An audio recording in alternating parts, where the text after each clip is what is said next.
Абай Құнанбаев, ғылым таппай мақтанба.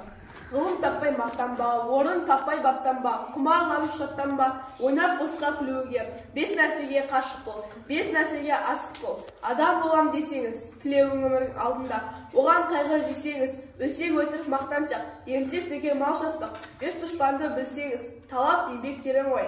Қанатырақ ойлап қой, 5 асығыс көрсеңіз, жаман көрсе нәфратын суытып көңіл қисаңыз, жақсылық көрсе ғибратын оны ойға жисаңыз, ғылым болмай немене, балалықты қисаңыз, болмасаң да ұстап бақ, бір ғалымды көрсеңіз, ондай болмақ қайда деп айтпағым сүйсеңіз, сізге ғылым кім берер, жанбай жатып сөйлесеңіз, дүние де өзі, мал да өзі, ғылымға көңіл білсеңіз, білгендердің сөзіне махаббатпен ерсеңіз, өзің үшін үйренсең, жамандықтан жиренсең, ашыласың жылма жыл біреу үшін үйренсең, біреу білмесең білсең, білгеніңнің бәрі тұл. Сөзіне қарай кісіні ал, кісіге қарай сөз алма, шын сөз қайсы біле алмай, әр нәрседен құтыла алма. Мұны жазған білген қыл, ғұлам ақи дауани, солай депті ол шыншыл, сөзін оқы және ойға тез үйрен, түз жиырма, жас уақытта көңіл гүл.